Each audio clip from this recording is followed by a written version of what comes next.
अस्सलाम वालेकुम। आज मैं आपके साथ शेयर करने वाली हूँ फ्रेंच कर्व के कमाल। तो यहाँ पे आपको देखें इस तरह से फ्रेंच कर्व नज़र आ रहा है। इसकी मदद से हम अपनी कटिंग को, स्टिचिंग को बहुत ही नीट बना सकते हैं। ठीक है, अगर आप नई सिलाई सीख रहे हैं तो आपके लिए ये वीडियो बिल्कुल भी स्किप नहीं करनी।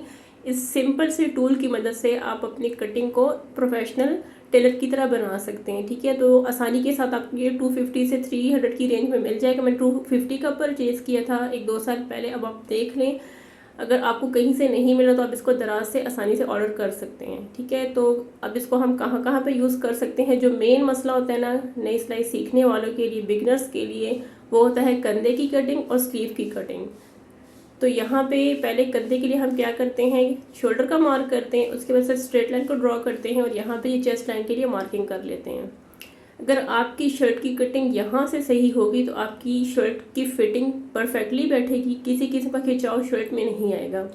तो ये चीज़ आपने कर शोल्डर के अकॉर्डिंग आपने, यानी कि तीर के अकॉर्डिंग आपने इस तरह से ये लाइन ड्रॉ कर लेनी है। ठीक है, अभी आपको जो स्ट्रेट लाइन ऊपर से नीचे तक नजर आ रही है जहाँ पे मैंने शोल्डर को ड्रॉप किया है। अब स्टैंडर्ड साइज़ के अकॉर्डिंग मैं आपको बताती हूँ। स्मॉल साइज़ के लिए हम ये वाली लाइन ड्रॉ करते हैं 7 इंचज़, मीडियम के लिए हम इसको ड्रॉ करते हैं 7.5 इंचज़ पे, लार्ज के लिए हमारे पास ये लाइन आ जाएगी 8 इंचज़, और एक्सेल के लिए 8.5, डबल एक्सेल के लिए 8.5 से 9 इंचज़। आपने 9 इंचज़ से कंधे को बढ़ाना नहीं है, आपका परफेक्ट नाप यही आएगा। ठीक है, ये वाली लाइन इसकी मैं बात कर रही हूँ।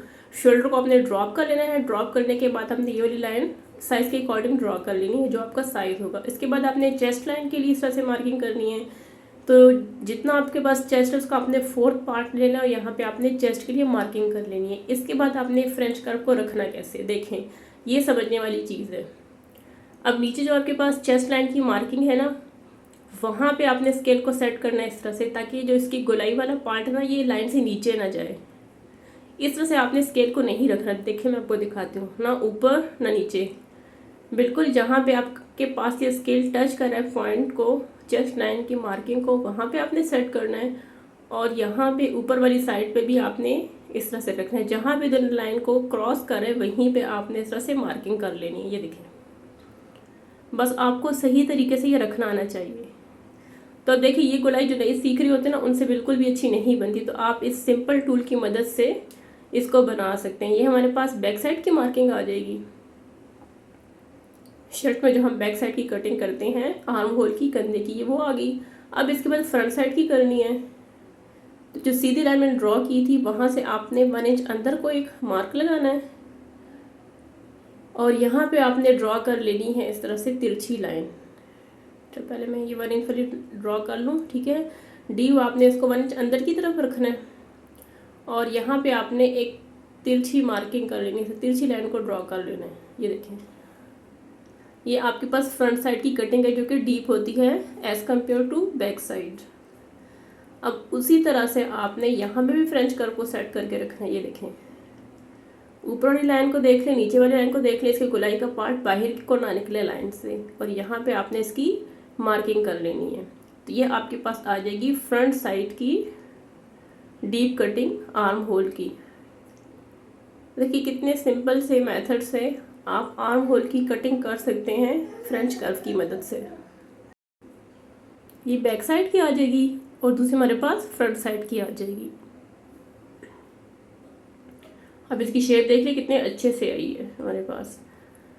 अब चलते हैं नेक्स्ट हम आस्तीन की कटिंग या स्लीव्स की कटिंग की तरफ। ठीक है, तो यहाँ पे सबसे पहले आपने ले लेना है फैब्रिक का पीस। लंबाई आपने नाप के मुताबिक लेनी है, जितना आप इसको लंबाई में रखना चाहते हैं, और इसकी चौड़ाई आपने आर्म होल के अकॉर्डिंग लेनी है। अगर आपके पास आर्म होल यानी कि जो कंधे की मार्किंग है वो आ रही है 7 इंचज़, तो आपने उसमें 1.5 इंचज़ ऐड करना है। ठीक है, बस सिंपल आपने इसकी चौड़ाई में 1.5 इंच ऐड करना है। तो इतना आपने चौड़ाई में फैब्रिक लेना है, डबल फोल्डेड फैब्रिक है स्लीव्स का।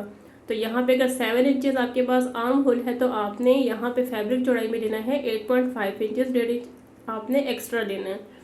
इसके बाद आपने करना क्या है, ऊपर से 2.3 इंचज़ पे से मार्किंग करनी है 2.25 इंच पे। फोल्डेड वाली साइड से आपने 2.25 इंच पे मार्किंग करनी है और यहाँ पे आपने 3.5 इंचज़ पे मार्किंग कर लेनी है। आपके पास 2 पॉइंट आ जाएंगे, 3.5 और 2.25 इंच। और यहाँ पे इसको इस तरह से गोलाई में शेप दे देनी है। देखिए किस तरह से मैं इस फ्रेंच कर्व को रख रही हूँ, जहाँ पे दोनों पॉइंट को ये टच कर रहे हैं स्केल, वहीं पे आपने इस तरह से गोलाई में इसको मार्क कर लेना है। ठीक है, ये मार्किंग हो गई। अब इसकी कटिंग कर लेते हैं, फिर मैं आपको बताती हूँ कि इसको हम आगे किस तरह से शेप देंगे। नोक यहाँ पे नहीं बनानी, इसको आपने गोलाई में कट करना है। इसके बाद आपने इन्हीं 2 पॉइंट्स पे फ्रेंच कर्व को इस तरह से 1/2 इंच अंदर की तरफ रखना है। ठीक है, ज़्यादा आपने अंदर नहीं रखना, बस 1/2 इंच तक रखना है और यहाँ पे इस तरह से मार्किंग कर लेनी है।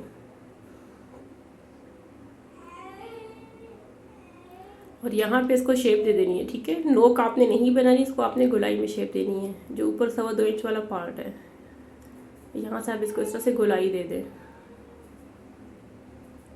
ये हो गया। और यहाँ से आप जितनी इसकी फिटिंग रखना चाहती हैं उसके लिए कटिंग कर लें।